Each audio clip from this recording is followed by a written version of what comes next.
So, good day, Ma'am MJ. Today I will explain to you my mini assistant program in Python. So, first, here in our main function, we have a function named main.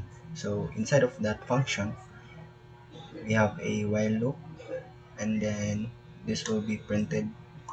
So, this is the menu, and then after that, we have a user input to ask the user which choice he wants, and then it will store to the variable choice.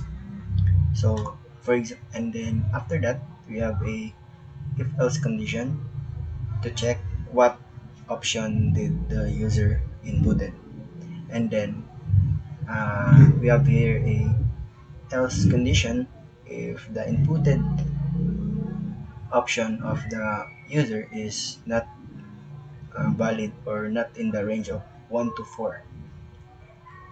So uh, after that we have a functions, three functions here. So here in the top we have a function name greeting boot. So this function is for the option one here in the greeting boot.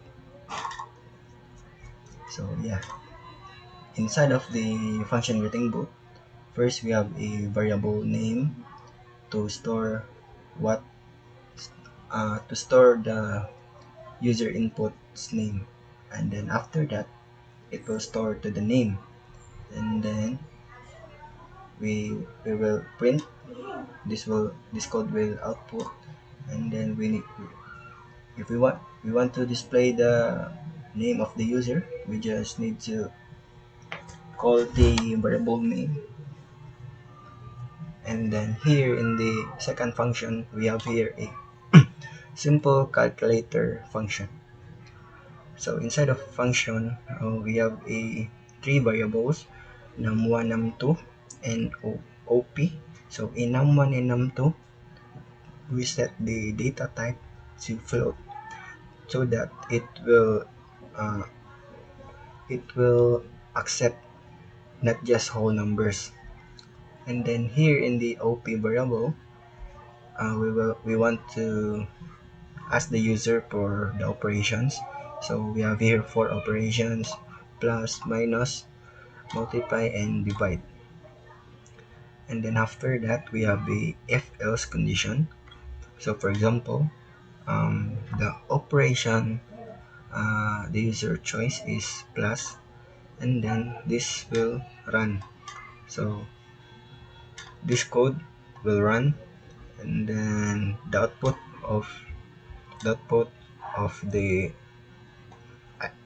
sum will the sum of the two numbers will store to the result, and then this code will run.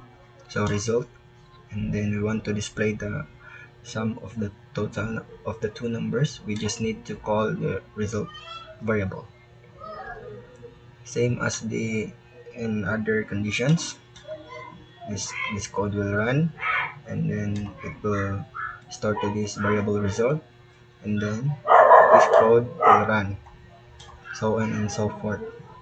And then after that this code will run also if the user's input are not valid numbers like strings, like that. And then next we have a function age calculator to calculate your age. Inside of that function, we have a variable birth year to store and ask the user for its birth year.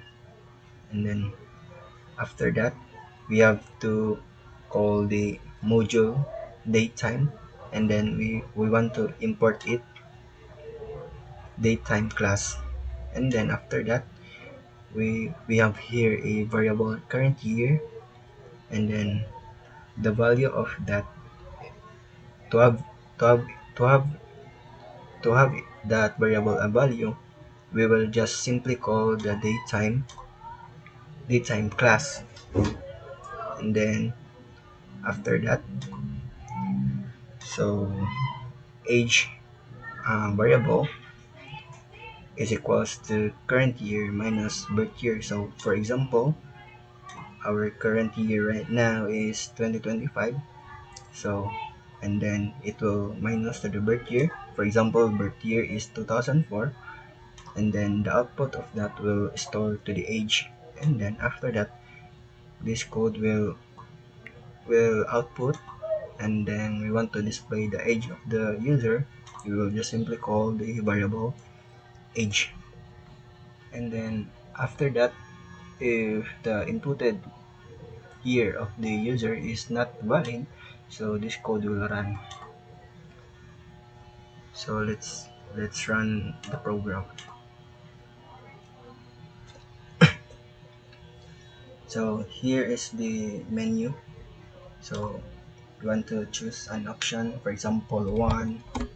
So it will ask for its name, let's say JD, and then it will input output, hello JD, nice to meet you. So after that it will go back to the menu. So let's say for example we want to go to the simple calculator. We just input 2, then it will ask for the first number, let's say 5, and then second number 3.5. Then want to it will ask for the operation, for example minus, and then it will print the result 1.5. So next we want to go to the age calculator. We just need to input 3, enter your birth year 2004, and then it will calculate you are 21 years old. And then if we will input a invalid input like this, and then it will print invalid choice, try again.